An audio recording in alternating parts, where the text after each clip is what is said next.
Good morning, student. I am Rajendra Simori from the Gnan Manjari Vidyapeeth Mohua. I am your maths teacher and we will discuss into the class 9th. That starts with another new unit. First I am talking about the whatever we learnt at the last. So unit number 3, just we have to conclude coordinate geometry. Now today we are going on to the next one unit that is correlates with this units. So unit number 4, that is today we have to start. So in that unit number 4, that is also be very easy and very short unit. So let us move on to the very rapidly on that, because of we have to discuss here whatever the things that is related with the linear equations. So unit number 4 first, that is related with the linear equation in two variables.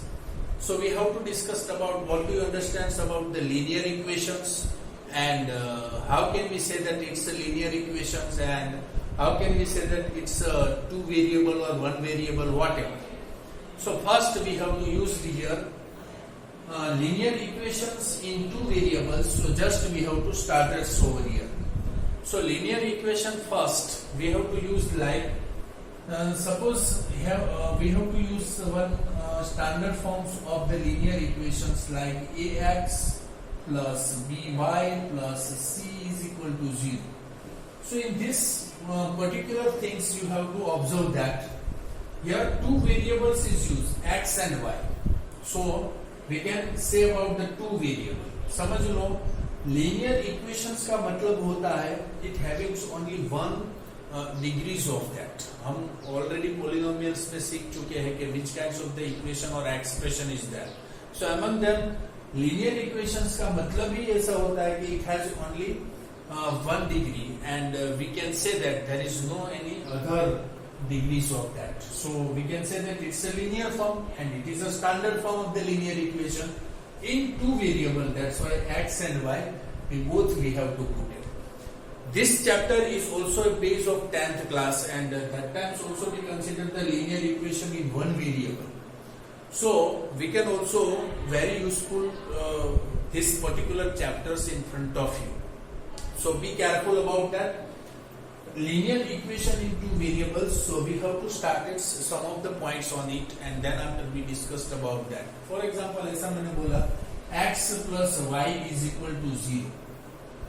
Now it is also a form of the linear equations having two particular variable. अब ये जो part है उसके इसके definitions या chapters के parts में ऐसा लिखा गया है कि two variable.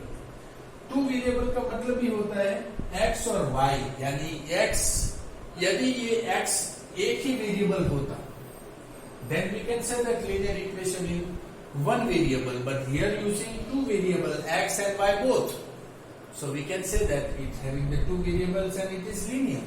So we can put this x plus y is equal to 0 as a linear equation.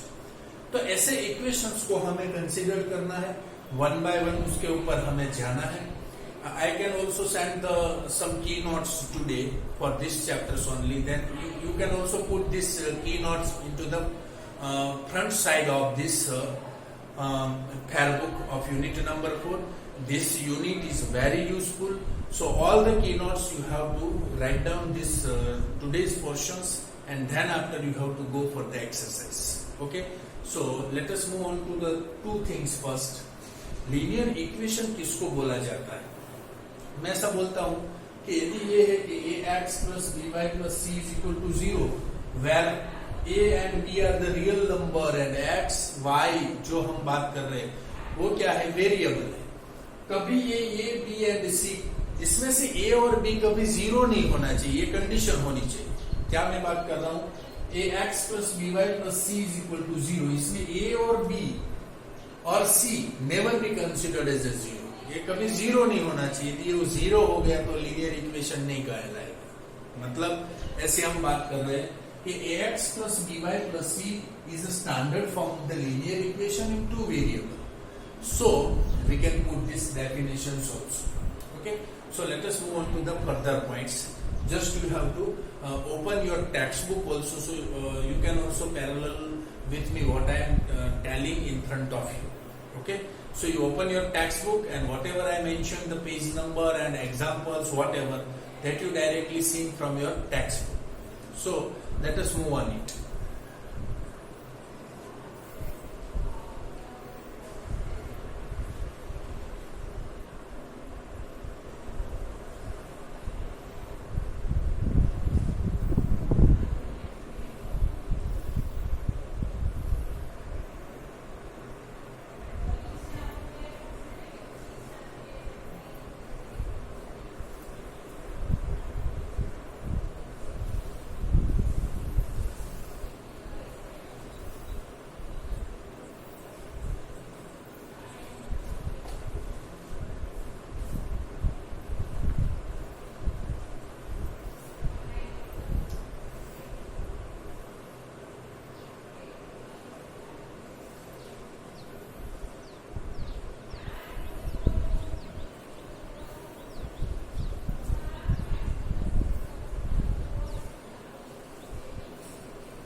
Right, which you're talking about.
So let us move on to the first examples on this unit number 4. That is find out the linear equations in the form of linear equations, and we all know that what is the standard form of the linear equation in two variable ax plus by plus c is equal to 0. बस यही equation आपको mind में रखना है और कुछ इसमें ज्यादा से ज्यादा आपको याद न रहे तो भी ये इतना इजी चैप्टर है. तो ax plus by plus c is equal to 0 को हम कंसिडर कर लेते हैं. तो this is the standard form of linear equation in two variable. So first of all, we have to using the first example here. In example, it suggests that which things write each of the following equations in the form of ax plus by plus c is equal to 0. ax plus by plus c is equal to 0 है क्या? That is a standard form of linear equation. So you have to remember these things up to the end of these sessions or into the 10th standard also. So ax plus by plus c is equal to 0.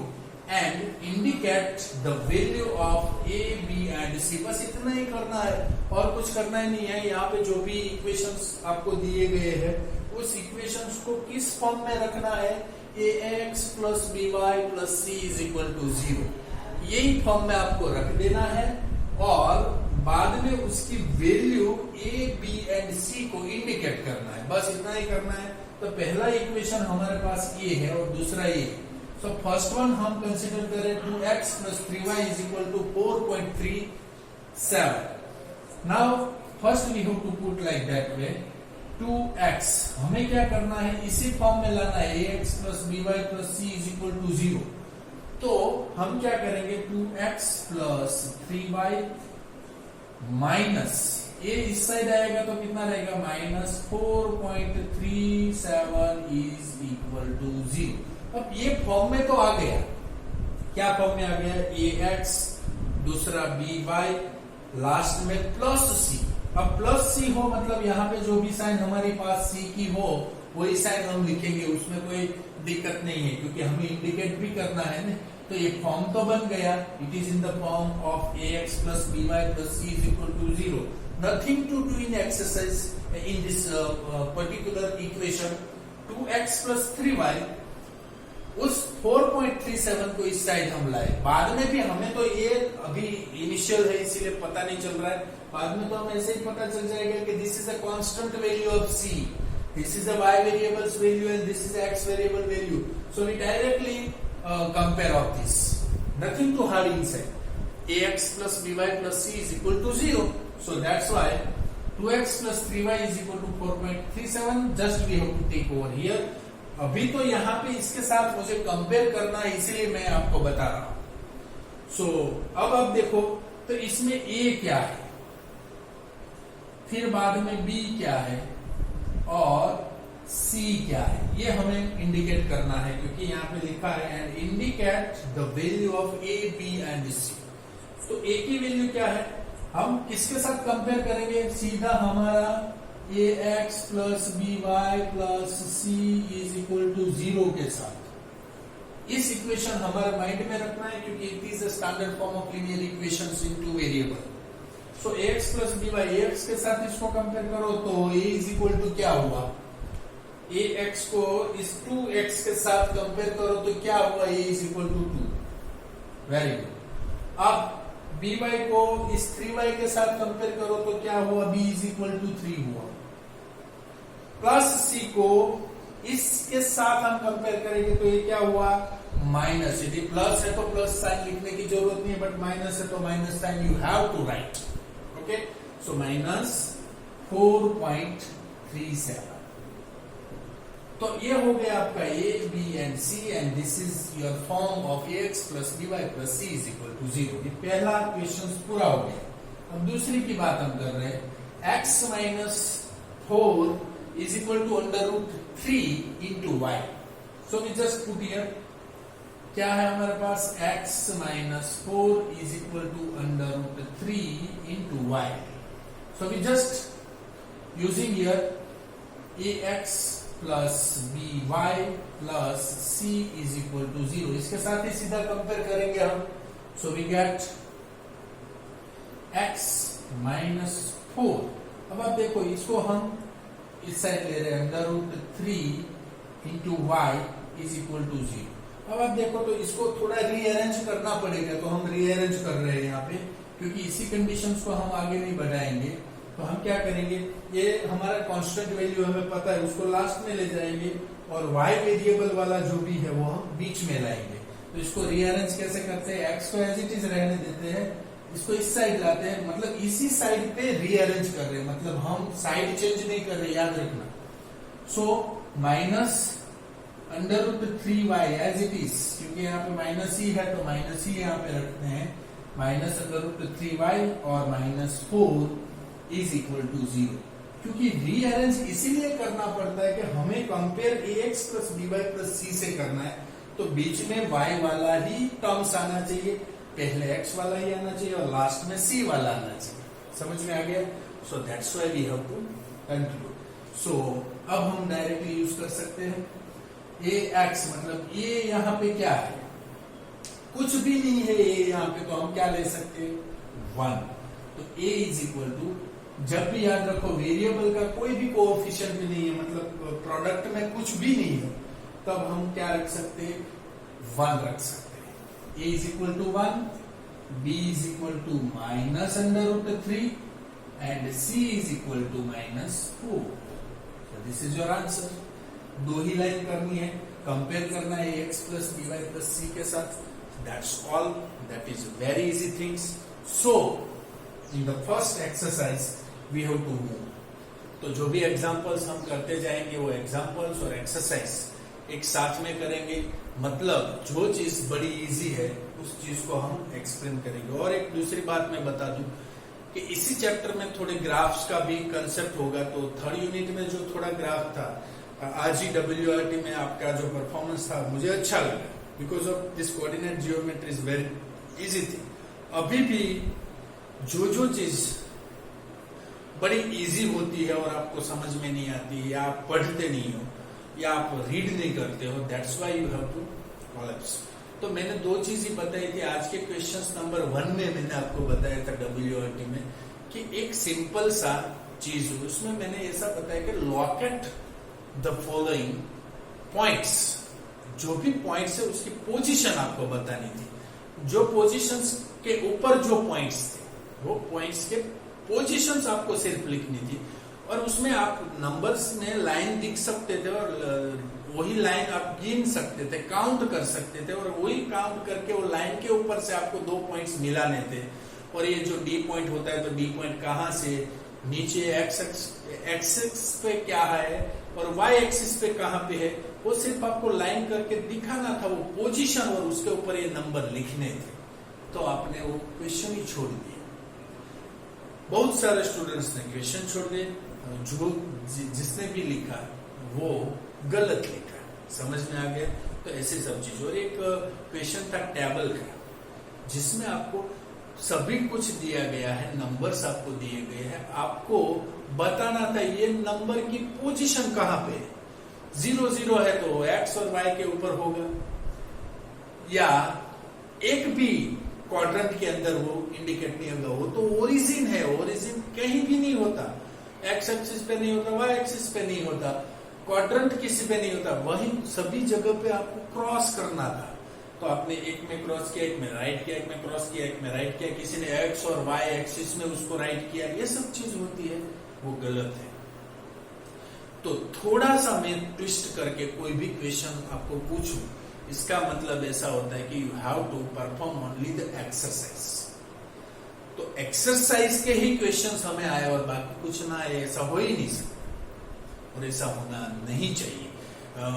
What ever the question is asked for us, that we directly solve. Okay, so just you have to check it out this, and we will discuss first exercise 4.1 today, and then after we conclude our session. Okay, so let us move on it.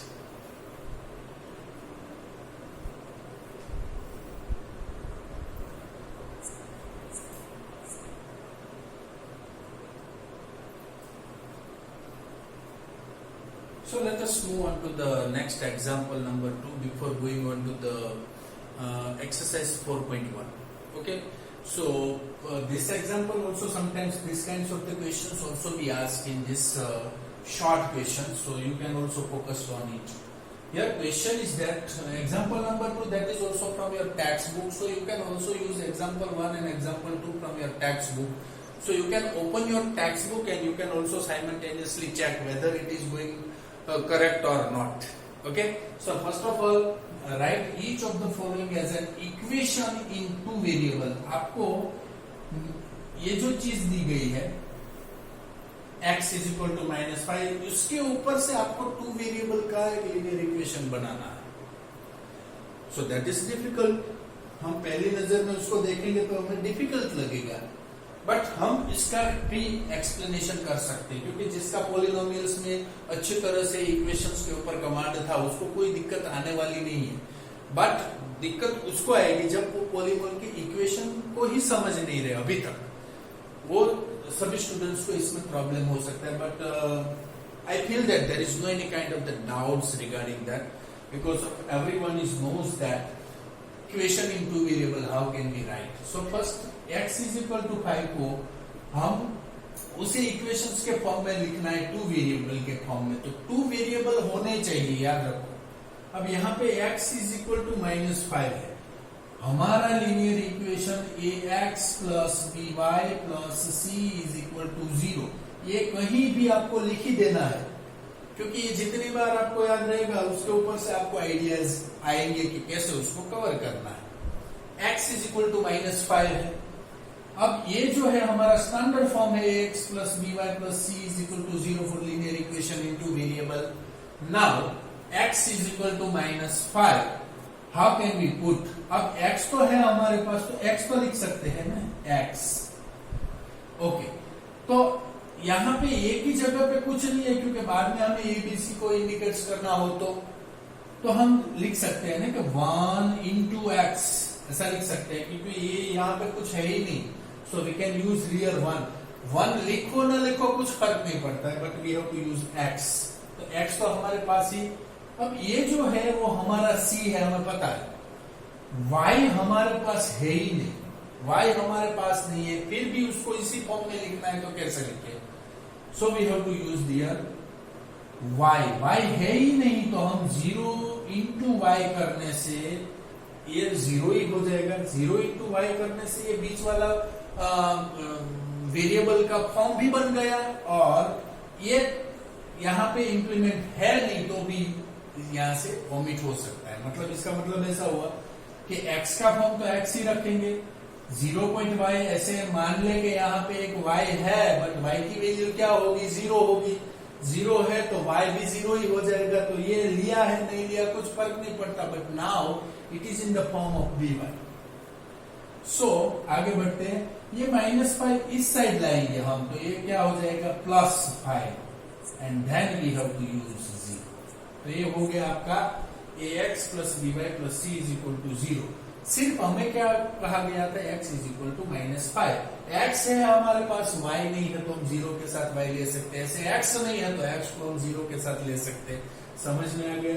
हमें तो सिर्फ यही ध्यान रखना है कि हमारा linear equation two variable में बनाना है, हमें क्वेश्चन में ऐसा बोला गया टू वेरिएबल में बनाना है, तो हम किसी भी तरह से उसको टू वेरिएबल में बना सकते हैं, क्योंकि हमें पता है कि हमें y लाना है, तो y की वैल्यू तो ऑब्वियसली 0 ही रखनी पड़ेगी, तो ही हम x प्लस 5 या x इज इक्वल टू -5 का ओरिजिनल फॉर्म में पुट कर सकते हैं। तो ये चीज हुई आपका इक्वेशंस के बारे में। तो अब हम यहाँ पर लिख सकते हैं ना, a इज इक्वल टू 1 हुआ, b इज इक्वल टू 0 हुआ, और c इज इक्वल टू क्या हुआ? 5। तो इस तरह से इस सेकंड वन को हम कंसीडर करेंगे। आई hope so that you understood easily. Now second one is y is equal to 2. Okay, so y is equal to 2 को हम कंसिडर करें। अब यहाँ पे देखिए, यहाँ पे x ही नहीं है, तो मैंने पहले ही बताया, आप पहले क्या लिखेंगे? ax plus by plus c, ये यदि आपके सामने रखेंगे तो इसके साथ आपको ये कंपेयर करना इजी रहेगा। अब x है ही नहीं, तो हम 0 के साथ x ऐड कर सकते हैं, ये 0 into x जब भी होगा तो वो 0 हो जाएगा, तो ये x ऐड किया नहीं किया कुछ फर्क नहीं पड़ता। दूसरा, हमारे पास y ऑलरेडी है ही, बट उसकी वैल्यू क्या रहेगी? अब कुछ नहीं है, तो हम 1 into y कर सकते हैं, लिखना जरूरी नहीं है 1, ये तो मैं आपको इसके a और b की वैल्यू डिफाइन करनी, तो इसमें आपको दिक्कत ना हो इसीलिए मैं यहाँ पे इंडिकेट कर रहा हूँ। 1 into y, देन ये 2 उस साइड है, इस साइड आएंगे तो -2 होगा इज इक्वल टू 0। ये कंपेयर हो गया ax plus by plus c is equal to 0 के साथ, तो हम a इज इक्वल टू क्या हुआ? 0, b is equal to 1 and c is equal to -2। तो ये प्रोसीजर हुई आपकी सेकंड वन की। अब हम थर्ड की प्रोसीजर भी देख लेते हैं। 2x is equal to 3। पहले हम क्या करेंगे? ax plus by plus c is equal to 0। अब उसी फॉर्म्स को हम आगे बढ़ाएंगे। 2x यानी 2x में हमें कुछ ऐड करना ही नहीं है, 2x as it is. y हमारा है ही नहीं, that's why we put here 0 into y। 3 उस साइड है, -3 इज इक्वल टू, इस साइड लाएंगे तो माइनस रहेगा 0। Therefore a is equal to 2, b is equal to 0 and c is equal to -3। That's all। ऐसे आपको फॉर्म भी करना है ax plus by plus c के फॉर्म में, और ऐसे ही आपको आगे बढ़ जाना है। ओके, तो आज मैं आपको 4.1 एक्सरसाइज में एक चीज बताना चाहता हूं। 4.1 के क्वेश्चन नंबर 2 जो है वो आपको सॉल्व करनी है। क्वेश्चन नंबर 1 अभी आपको मैं बताता हूं। क्वेश्चन नंबर 2 जो है वो इसी टाइप्स के पैटर्न्स के ऊपर है, तो आज आप होमवर्क में वो कर सकोगे, क्योंकि मैंने 2 एग्जांपल्स आपको यहाँ पे एक्सप्लेन किए हैं and everyone more focused on this example, so you have to try this things and I hope so that everyone is get successfully complete this exercise 4.1। But इसमें फर्स्ट वन जो ऐसा question है उसको हम consider कर लेते पहले कि the cost of A notebook, exercise 4.1 question number 1, the cost of a notebook is twice the cost of a pen। Pen की कॉस्ट से नोटबुक की कॉस्ट कितनी है? ट्वाइस है, डबल है।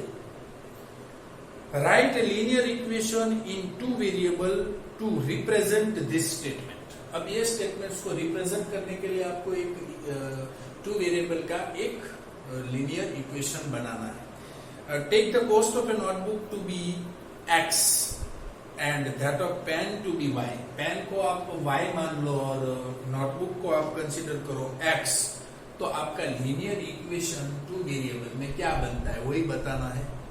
तो आई होप सो दैट 4.1 का first one and second question ऐसा है कि एक्सप्रेस तो आप बना सकते हो ना। First one very easy thing, यदि नहीं आता है तो मुझे आप बोल सकते हो, but here also be given that notebook के लिए आपको x कंसीडर करना है और पेन के लिए y कंसीडर करना है, तो इसके ऊपर से आप लीनियर इक्वेशन 2 वेरिएबल वाला बना सकते हैं।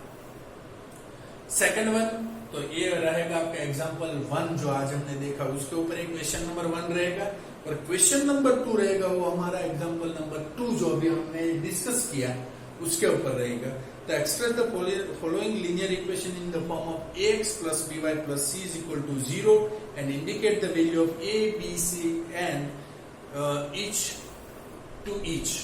मतलब जो 1, 2, 3, 4, 5, 6, 7 and 8 रोमन टोटल है वो टोटल्स रोमन्स आपको करने हैं। मतलब 1, 2 ये भी करना है question number 1 and question number 2 के 1 to